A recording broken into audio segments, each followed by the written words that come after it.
Hello और आज के इस खास विश्लेषण में आपका स्वागत है। चलिए बिना किसी देरी के सीधे मुद्दे की बात करते हैं। आर्थिक स्वतंत्रता या फाइनेंशियल इंडिपेंडेंस ये एक ऐसा लक्ष्य है जिसे हर कोई पाना चाहता है, लेकिन शुरुआत कैसे करें? आज हम उस सबसे बड़ी उलझन के बारे में बात करने वाले हैं जिससे हम सभी अपने करियर के किसी न किसी मोड़ पर जरूर टकराते हैं। जब अपने भविष्य को बनाने की बात आती है तो हमारे सामने मुख्य रूप से दो ही रास्ते होते हैं, एक सुरक्षित जॉब या फिर अपना खुद का बिजनेस। आज के इस सेशन में हम इन्हीं दोनों रास्तों का बहुत ही गहराई से और एकदम निष्पक्ष होकर विश्लेषण करेंगे, ताकि ये समझ सकें कि असली वेल्थ क्रिएशन यानी संपत्ति का निर्माण आखिर होता कैसे है। अब एक सवाल जो कभी ना कभी हम सबके दिमाग में जरूर आता है, क्या सच में जिंदगी बदलती है एक स्थिर नौकरी से या फिर किसी बिजनेस से? देखिए, ये एक बहुत ही प्रैक्टिकल बहस है। हम यहाँ किसी एक का पक्ष बिल्कुल नहीं ले रहे हैं। दोनों ही रास्तों के अपने अपने फायदे हैं और अपनी अपनी चुनौतियां हैं। जहां एक तरफ जॉब आपको मानसिक शांति और एक स्टेबल लाइफ देती है, वहीं बिजनेस असीमित संभावनाओं के साथ साथ भारी जोखिम भी लेकर आता है।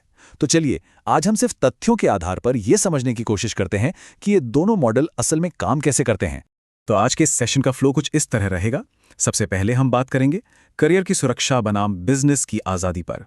इसके बाद हम आरव नाम के एक युवा की रियल लाइफ के स्टडी से उसकी सोच में आए बदलाव को समझेंगे और देखेंगे उसका 500 रुपए का बिजनेस ब्लूप्रिंट।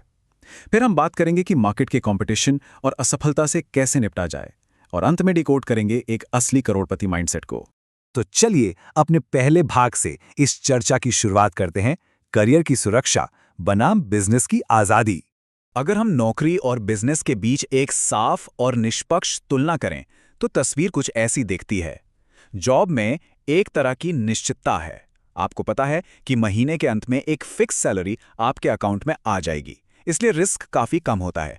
लेकिन इसमें एक पेंच है, आपकी कमाई सीमित होती है क्योंकि आप असल में अपना समय बेच रहे होते हैं और आपका शेड्यूल कोई और तय करता है। वहीं दूसरी तरफ बिजनेस का गेम बिल्कुल अलग है। यहां कमाई की कोई लिमिट नहीं है और आपको अपने समय की पूरी आज़ादी मिलती है, लेकिन इसके साथ ही वित्तीय नुकसान का एक बहुत बड़ा रिस्क भी हमेशा बना रहता है। इस रास्ते पर चलने के लिए आपको बहुत ज़्यादा धैर्य और ज़बरदस्त स्किल्स की ज़रूरत होती है। असल में पैसा कैसे बनता है, इसके पीछे के इस छोटे से समीकरण को समझना बहुत ज़रूरी है। जॉब के रास्ते में फॉर्मूला बहुत सीधा है, आपका समय बराबर आपका पैसा। अगर आप बीमार पड़ जाते हैं तो काम का नुकसान होता है और ज़्यादा छुट्टियां लेने पर पैसा आना बंद हो सकता है। इसके ठीक उलट बिजनेस में इंसान सीधे अपना समय नहीं बेचता, बल्कि वो एक सिस्टम बनाता है। उस सिस्टम से संपत्ति बनती है। एक अच्छी टीम के जरिए बिजनेस की ग्रोथ होती है और जब वो एक मजबूत ब्रांड बन जाता है तब असली अमीरी आती है। यानी फर्क सिर्फ काम करने के तरीके का नहीं है, बल्कि पैसे को अपने लिए काम पर लगाने के तरीके का है। अब इस थ्योरी से थोड़ा बाहर निकलते हैं और एक असली कहानी की तरफ चलते हैं। भाग 2, आरव की सोच में बदलाव। देखते हैं कि कैसे एक इंसान ने शून्य से शुरुआत करके अपनी पूरी दुनिया बदल दी। सिर्फ 500 रुपए। जी हां, आपने सही सुना। ये वो नंबर है जहां से इस पूरी यात्रा की शुरुआत हुई थी।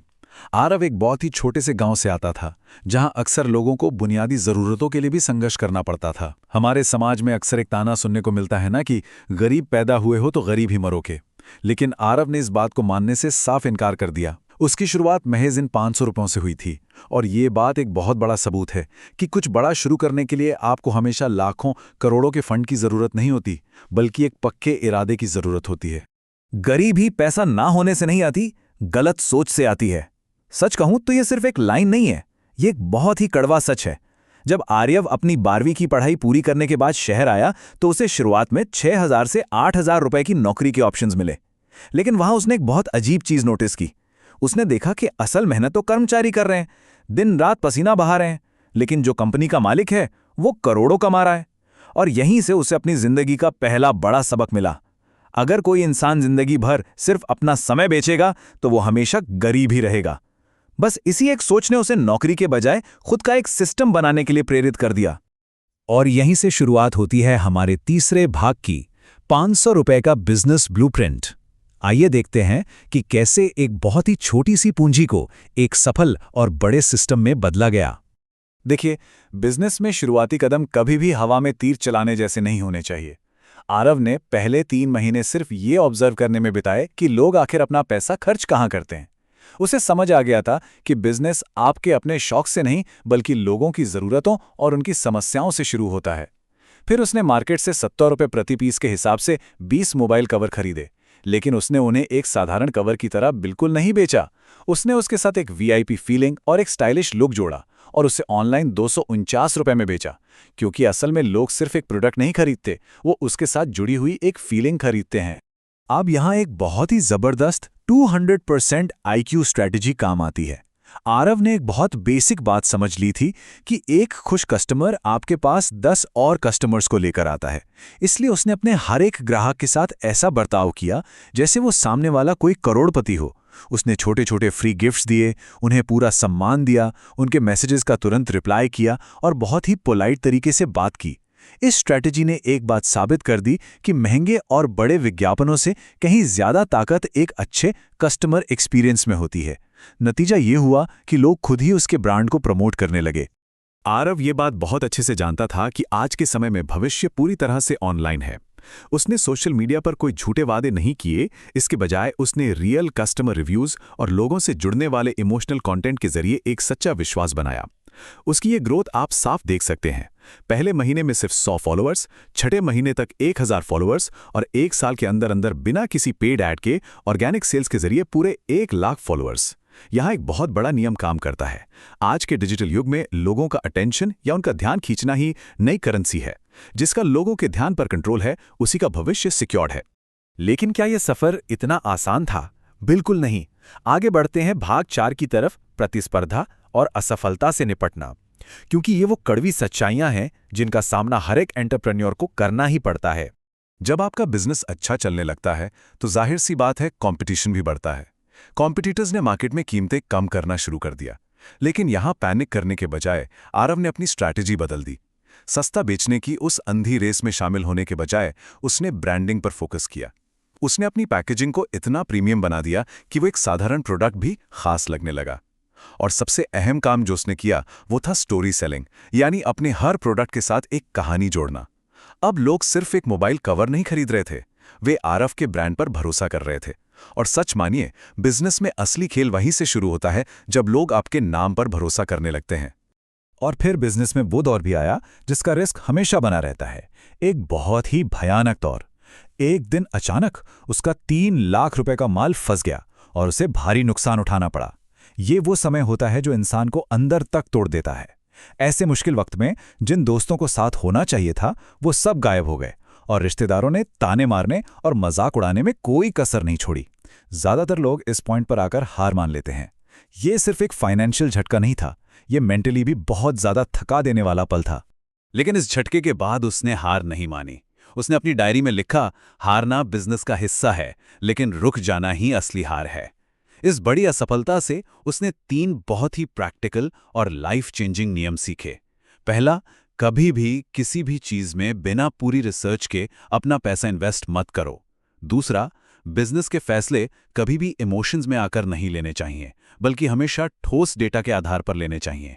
और तीसरा, हालात चाहे जो भी हों, अपना कैश फ्लो हमेशा सुरक्षित रखो। एक स्मार्ट बिजनेस ओनर की निशानी यही है कि वो सिर्फ अपने मुनाफे से खुश नहीं होता, बल्कि अपनी गलतियों से बहुत कुछ सीखता है। और यही हमें हमारे इस विश्लेषण के आखिरी और शायद सबसे अहम हिस्से तक लाता है। भाग 5, असली करोड़पति माइंडसेट। 5 साल की इस रोलर कोस्टर जर्नी के बाद आरव ने अपनी दौलत को कैसे संभाला, आइए इसके पीछे के फ्रेमवर्क को समझते हैं। एक कहावत है ना कि पैसा कमाना फिर भी आसान हो सकता है, लेकिन उसे संभालना और टिकाए रखना बहुत मुश्किल है। जब आरव के पास पैसा आने लगा तो जहां बाकी लोग महंगे फोन और नई बाइक्स खरीदने में लगे थे, आरव का फॉर्मूला बिल्कुल अलग था। उसने अपने प्रॉफिट का 40% हिस्सा वापस अपने बिजनेस की ग्रोथ में लगाया। 30% पैसा उसने सेविंग्स में रखा इमरजेंसी के लिए, 20% का उसने इन्वेस्टमेंट किया और सबसे ज़रूरी 10% उसने खुद की लर्निंग यानी नई स्किल सीखने में लगाया। वो दिखावे की चीज़ें नहीं खरीद रहा था, वो स्किल्स और कोर्सेज खरीद रहा था, क्योंकि एक असली अमीर माइंडसेट वाला इंसान पैसे को सिर्फ खर्च नहीं करता, वो उसे कई गुना मल्टीप्लाई करता है। तो सालों की मेहनत के बाद एक सक्सेसफुल लीडर के तौर पर आरव ने सफलता के ये 5 हार्डकोर नियम शेयर किए। पहला नियम, सफलता का कोई शॉर्टकट नहीं होता, आपको काम के स्किल्स सीखने ही पड़ेंगे। दूसरा, मार्केट से पैसा तब मिलता है जब आप पहले लोगों की जिंदगी में कोई वैल्यू ऐड करते हैं। तीसरा, अकेले दिन रात खटने से बेहतर है कि एक मजबूत सिस्टम बनाया जाए जो आपके बिना भी काम करे। चौथा, जो इंसान अपने इमोशंस को कंट्रोल कर सकता है वही अपने बिजनेस को भी कंट्रोल कर सकता है। और पांचवा और सबसे खास नियम, गरीब मानसिकता वाले लोग सिर्फ एंटरटेनमेंट ढूंढते हैं, जबकि अमीर मानसिकता वाले लोग हमेशा लर्निंग यानी कुछ नया सीखने पर फोकस करते हैं। इस पूरे सेशन के बाद एक बहुत ही गहरा सवाल हमारे सामने आता है, क्या अब बहाने बंद होंगे या हमारा दिमाग खुलेगा? आज के इस विश्लेषण से एक बात तो बिल्कुल साफ है कि रास्ता चाहे जॉब का हो या बिजनेस का, असली वित्तीय बदलाव आपकी जिंदगी में तब आता है जब आप कुछ नया सीखने की ठान लेते हैं, जब आप एक्शन लेते हैं और लगातार प्रॉब्लम्स को सॉल्व करते हैं। याद रखिए, पैसा मेहनत के साथ साथ दिमाग से बनता है, और दिमाग तब खुलता है जब इंसान बहाने बनाना छोड़ देता है। इसी विचार के साथ आज के इस विश्लेषण को हम यहीं समाप्त करते हैं। हमेशा कुछ नया सीखते रहिए और आगे बढ़ते रहिए।